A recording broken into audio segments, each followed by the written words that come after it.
অপমান কৰিলে আজি 10 বছৰৰ আগতে যদি তুমি মোক এই অপমান কৰিলাহেঁতেন তেতিয়াহ'লে আজি মোৰ এই অধ্যক্ষতা নহ'লহেঁতেন বৰ্ণালী কিন্তু ঠিক কথাকে কৈ গৈছে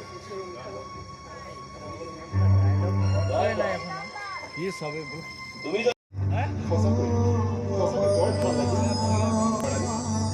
এই গাঁওখনলৈ অহাৰ পৰা এই গাঁও তথা মাটিৰ আকৰ্ষণে মোক একেবাৰেই মতলীয়া কৰি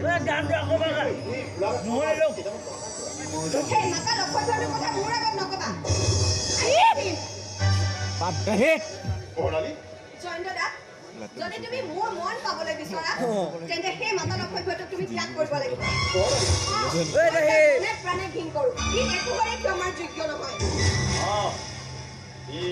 अरे फौजी भैया মাৰ্ডাৰ হৈছে মাৰ্ডাৰ নহয় নেকি সেই ল'ৰাটোৰ দেহত বল আছিল বুলিহে নহয়তো লগে লগে খালাচ কোনোবাৰ মদনৰ কথা আমাৰ সেই ৰেচন দোকানলৈ আহিছিল কাম কৰা ল'ৰাটো পঠিয়াইছিলে কিবা মাল কিনিব সি তাৰ ইটা এটা লৈ তাৰ মূৰটো ফালি পেলাইছে কোন হ'ব আৰু এই লম্পট ভুলানা শৰ্মা এতিয়া শুনিলা তোমাৰ সেই মৰমৰ ভোলানাথৰ সুকীৰ্তিৰ কথা তোমাক মই কিমান বাৰ যে মানা কৰিছিলো সেই মাতা লক্ষ্যটোক তুমি ইমানকৈ প্ৰশ্ৰয় নিদিবা কিন্তু তুমি মোৰ কথা নুশুনিলা একোই লাভ নাই অ' বৰ্ণালী গাঁৱলৈ নতুনকৈ আহিছিল আৰু তুমিনো কিনা কৰিলা কিমান দিন যে সি তোমাক অপমান কৰিলে গোটেই গাঁৱৰ মানুহক তোমাৰ বিৰুদ্ধে বিদ্ৰোহী কৰি তুলিলে তুমিনো কি ব্যৱস্থা হাতত ল'লা ব্যৱস্থা এবাৰ কৰিছো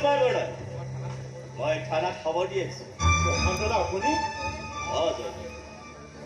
থানালৈ এজন নতুন দাৰোগা আহিছে খুব ভাল মানুহ দাদা সাধাৰণ চিকা এটা মাৰিবলৈ কামান বাৰুদৰ কি প্ৰয়োজন মই হোৱা হ'লে আমাৰ পদূলিমুখৰ নাহৰ জোপাত বান্ধি তাক কোবাই কোবাই ছাল ছিঙি দিলোহেঁতেন এই ইচ্ছা মোৰো আছিল বৰ্ণালী দাদা এইবিলাক আপুনি মই মানিকপুৰ গাঁৱৰ সেই ভোলানাথ শৰ্মাক খুব ভালদৰে চিনি পাওঁ আৰু মোৰ দৃঢ় বিশ্বাস তেওঁ যদি সেই কাম কৰিছে আপোনাৰ ওচৰত ক্ষমা খুজিব ভুল বুজিছা ভুল হৈছে প্ৰধান দাদা কিন্তু মোৰ দৃঢ় বিশ্বাস পানী যিমানেই গৰম নহওক কিয় সেই পানীয়ে কিন্তু ঘৰ কৰিব নোৱাৰে গাঁৱৰ মাটিত ভৰি দি ই একেবাৰে শেষ হৈ গৈছে